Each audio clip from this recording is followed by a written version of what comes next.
भगवान भोलेनाथ को ले जाते रहे।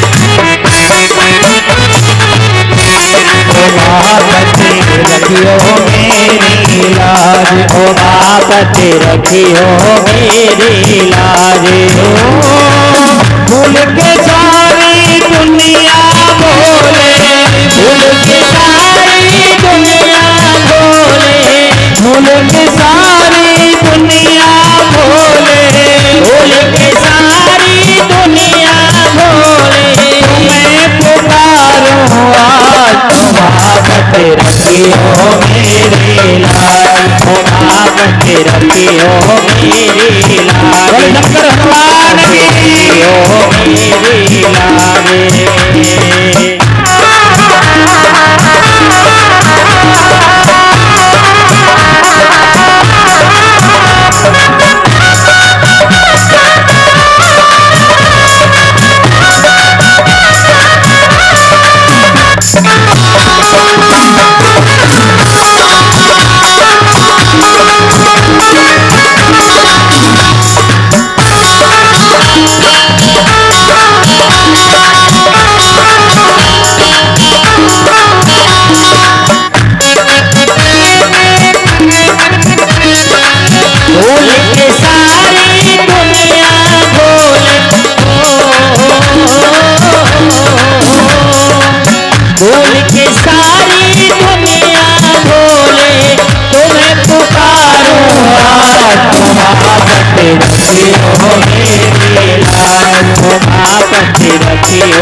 जोड़ लिए हैं प्रीत के धागे जोड़ लिए हैं प्रीत के धागे सब निकाला तेरे आगे सब निकाला तेरे आगे तेरे नाम की आलम जागे तेरे नाम की आलम जागे तेरे नाम की आलम जागे तेरे नाम की आत्म जागे नाम मेरे नाथ बापत रखियो मेरी लाज ओ बापत रखियो मेरी लाज ओ बापत रखियो मेरी लाज।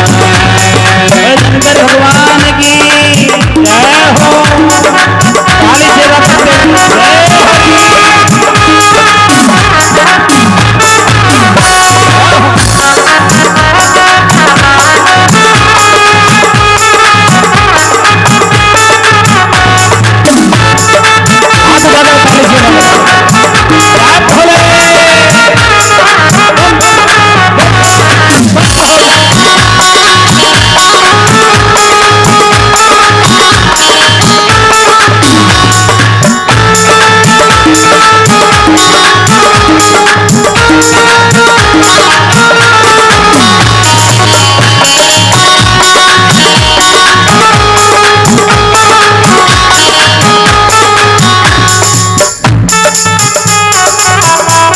काली सेवा करते तेरी दया के बादल बरसे तेरी दया के बादल बरसे व्याकुल मन वाता है तरसे व्याकुल मन वाता है तरसे विपदा डालो मेरे सर से विपदा डालो मेरे सर से सुख पाए हम तेरे दर से सुख पाए हम तेरे दर से सुख पाए हम तेरे दर से सुख पाए हम तेरे दर से।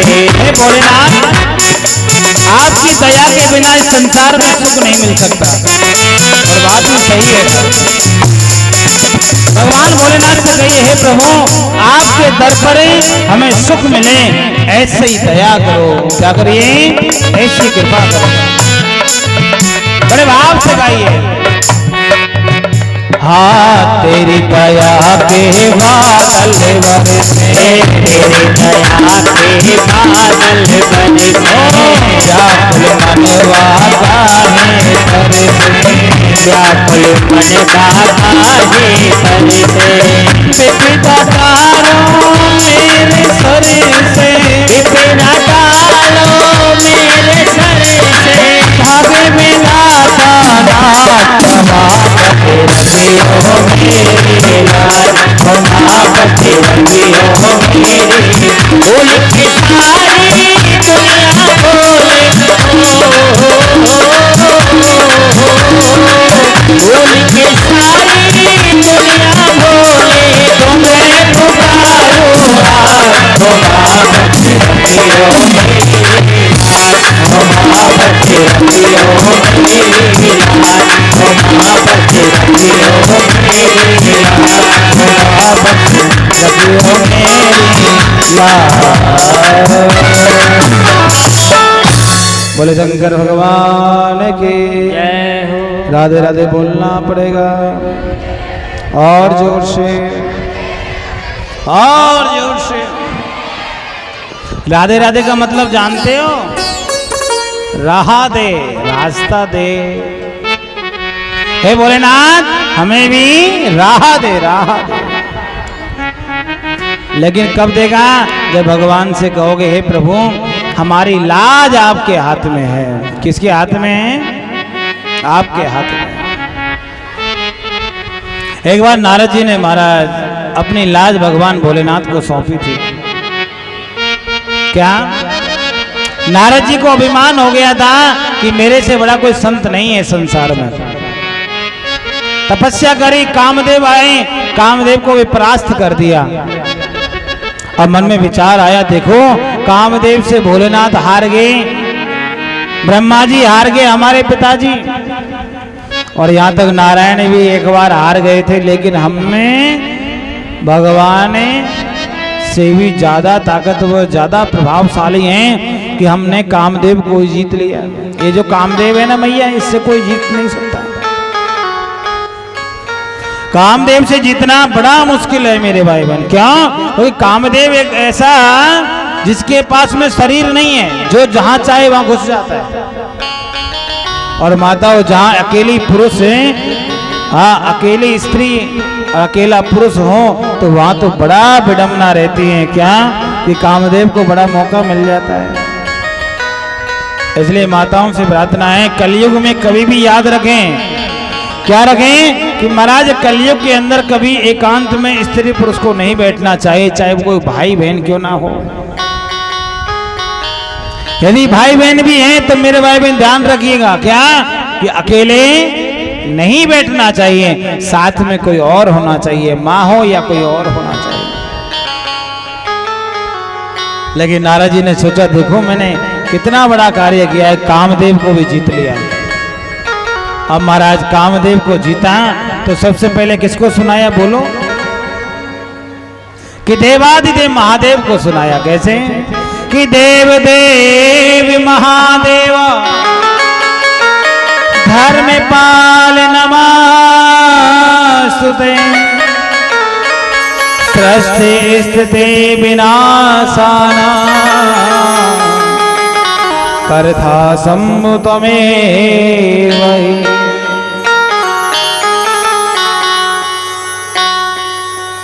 भगवान भोलेनाथ से कहेंगे, हे देवादिदेव भोलेनाथ, देखो मैं कितना बड़ा प्रभाव, तपस्वी, मनस्वी, योगस्वी, तेजस्वी, मेरे से बड़ा कोई संत नहीं है। मैंने काम को भी जीता है। किसको जीता है?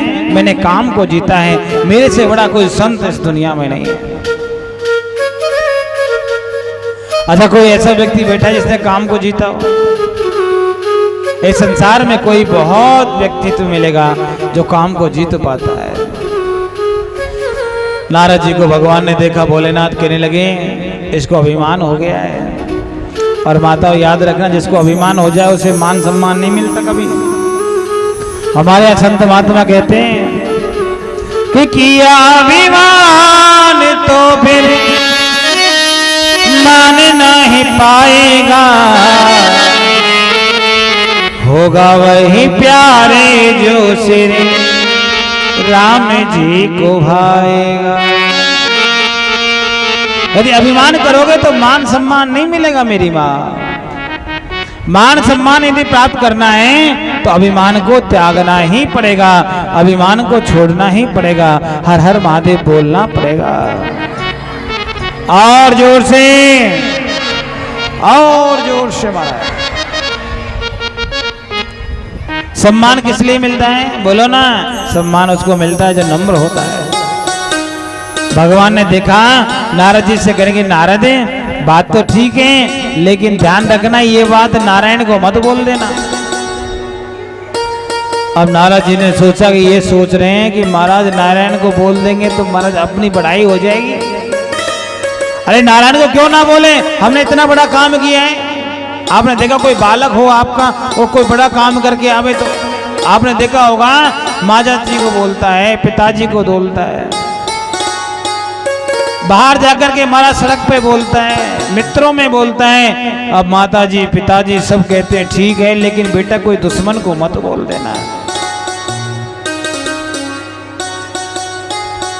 अब महाराज नारद से कहा तो नारद ने अपना सोचने लगे कि इन्होंने तो काम को जीता नहीं, हमने काम को जीत लिया तो हमें रोक रहे हैं, हम बताएंगे साफ साफ। अच्छा आप देखते होंगे कई बार कई लोग होते हैं अच्छा काम करेंगे तो पूरा महाराज ढोल बजाते रहते, हमने ये किया, हमने वो किया, हमने ये किया। अच्छा पाप करते हैं तो बोलते हैं क्या? नहीं बोलते ना। नारद जी ने क्या महाराज क्रोध नहीं किया होगा? नारद जी के अंदर काम नहीं आया, अभी नहीं आया तो आप देखिए कथा में आने वाला है। अब प्यारे थोड़ी तपस्या क्या कर ली कि उसको अभिमान हो रहा है। ब्रह्मा जी के पास पहुंच गया, पिताजी देखो मैंने तपस्या करी, कामदेव आए, मैंने मेरे ऊपर 5-5 बाण चलाए, मोहिनी चलाया, उद्दीपन चलाया, सम्मोहन चलाया, लेकिन एक भी काम नहीं आया, मैंने कामदेव को जीत लिया। पिताजी ने कहा वो तो ठीक है लेकिन आप कहना क्या चाह रहे हो? उसने कहा मैं दादाजी के पास में जा रहा हूँ, दादाजी के पास में जाके बोलूंगा कि मैंने काम को जीता है। ब्रह्मा जी ने कहा भैया बिल्कुल ठीक नहीं है, लेकिन नारद जी माने नहीं, और महाराज माने नहीं तो प्यारे नारायण के पास में पहुंच गए और कहा प्रभु जी मैंने कामदेव को जीता है। देखो आपने भी कामदेव को नहीं जीत पाए, भोलेनाथ भी नहीं जीत पाए, हमारे पिताजी भी नहीं जीत पाए, हम जीत गए। नारायण ने चेहरा देखा, चेहरा देखते ही महाराज आज नारद जी को भगवान ने प्रणाम कर दिया। उसने कहा कि नारद तुम सबसे बड़े हो भैया, तुम्हारे जैसा बड़ा व्यक्तित्व कहाँ हो सकता है, आप संत नहीं संतों के शिरोमणि। नारायण तो महाराज चढ़ाने वाले हैं ना, भोलेनाथ तो फिर भी स्पष्ट बोलेंगे नहीं, लेकिन भोलेनाथ की स्पष्टता उनको दिखाई नहीं पड़ी, नारायण के यहाँ पहुंच गए। और नारायण कैसे हैं? वो महाराज बीमारी की दवाई देते, ऐसी दवाई देते जड़ से मिटाते हैं, जिसे बीमारी दोबारे आवे ही ना। नारद है, तेरा नाम ही नारद है, जो जाता है जिसकी बात बोल दी जाती है वो कभी रद्द नहीं होती। नारम ज्ञानम ददाति थी, नारद तुम ज्ञान देने वाले नारद हो तो तुम कामदेव को नहीं जीतोगे, ऐसे कैसे हो सकता है? नारद ने कहा वो तो बात ठीक है महाराज, लेकिन अब बताओ मुझे किस स्टेज पर लेकर के जाओगे, मेरा नंबर मेरी गिनती किन संतों में गिनी जाएगी? भगवान ने कहा वो तो समय बताएगा। नारद जी का आगमन हो गया, और माताओं जिसके हृदय में अभिमान आ जाए ना वो समाज को बिगाड़ता जरूर है। भगवान ने देख लिया कि कहीं ना कहीं ये नुकसान देगा, और भैया कोई भी माँ बाप ये नहीं चाहता कि उसका बालक है दुख में रहे। अच्छा आप में से कई माताएं बैठी हैं, आगे से पीछे तक बताई हैं कि आप अपने बच्चों को अगर दुखी देखना चाहती होगी, कोई हो माता जी बैठी हो, बहन जी बैठी हो हमारी, जो अपने बच्चों को दुखी देखना चाहती हो? हाँ है क्या? नहीं है ना? क्यों नहीं है? क्योंकि माँ कभी भी अपने बच्चों को दुख नहीं देखना चाहती है। भगवान ने कहा इसका अभिमान तोड़ना चाहिए, तो भगवान ने क्या किया? एक शील निधि नामक राजा बन गए और राजा का राज्य तैयार कर दिया। देखो माया से मालूम नहीं पड़ा नारद जी को कि महाराज क्या क्या हो गया। और मोहिनी बनकर के मेरे भाई बहन, क्या मोहिनी बनकर के भगवान ने ही प्यारे अपना रूप रख लिया। और जहां से नारद जी का निकलना हुआ वहीं भगवान श्रीमन नारायण मोहिनी का रूप लेकर के निकलने लगे। नारद जी की दृष्टि पड़ गई। माताओं, मैं आपसे पूछना चाहता हूं मेरे भाई बहन, हमारी यदि दशा बिगड़ती है तो दो स्थिति में बिगड़ती है। हमारी बुद्धि खराब होती तो दो स्थिति में होती है। पहले या तो किसी को बुरा देख लिया या कुछ बुरा सुन लिया, तभी हमारे विचार, हमारी बुद्धि विकृत होती है। अब नारद जी ने देख भी लिया और प्यारे देखा तो क्या देखा कि जैसे ही नारद जी की दृष्टि पड़ी, महाराज विश्व मोहिनी बनकर के भगवान वो अपना स्वरूप था, उससे प्यारे वो थोड़े से मुस्कुरा गए। और भगवान की हंसी में तो दुनिया फंस जाती है। प्यारे ये तो नारद जी हैं, हर हर महादेव तो बोलना पड़ेगा आपको और जोर से, और जोर से महाराज। नारद जी फंस गए प्यारे। क्या हो गया? नारद जी फंस गए, उस मोहिनी के चक्कर में आ गए। और महाराज जो मोहिनी के चक्कर में आए, अब सोचने लगे मैं तो बाबा हूं, मुझसे यदि इसकी शादी हो जाए, लेकिन ये महाराज हमसे शादी क्यों करेगी? महात्माओं से कौन शादी करे? अच्छा, आपने देखा होगा संत महात्माओं से कोई शादी करता है क्या? संत महात्माओं से कोई शादी नहीं करता महाराज। कई बार तो संत महात्मा जैसी कोई शकल भी बना ले तो भी शादी टूट जाती है। हाँ, अब आप ऐसा मत सोचना कि हमारे बगल में जो भैया आर्गन बजा रहे हैं तो उनकी शक्ल भी ऐसी है। ये बड़े बहुत ही अच्छे महाराज पढ़े लिखे ब्राह्मण हैं। इनकी शादी हो चुकी है। शादी के बाद इन्होंने ये तपस्या करी है कि महाराज यहाँ तक पहुंचे। लेकिन आज भी हमारे यहाँ संत महात्माओं से शादी नहीं कर सकता।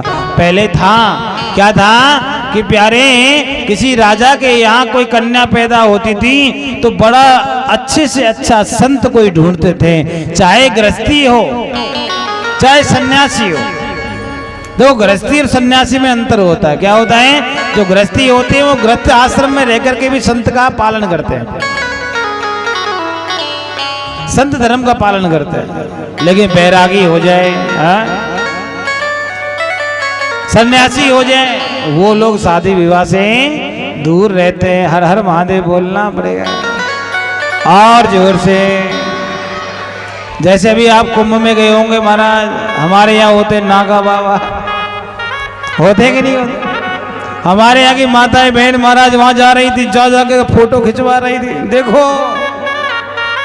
अरे महात्माओं के साथ में फोटो खिंचाने से तुम्हें क्या लाभ भैया? महात्माओं के साथ में फोटो मत खिंचाओ, महात्माओं के चरणों की सेवा करना सीख जाओ, उसी में कल्याण है। हर हर महादेव बोलना पड़ेगा। थोड़ा आगे सरक जाओ, जगह कम हो गई है।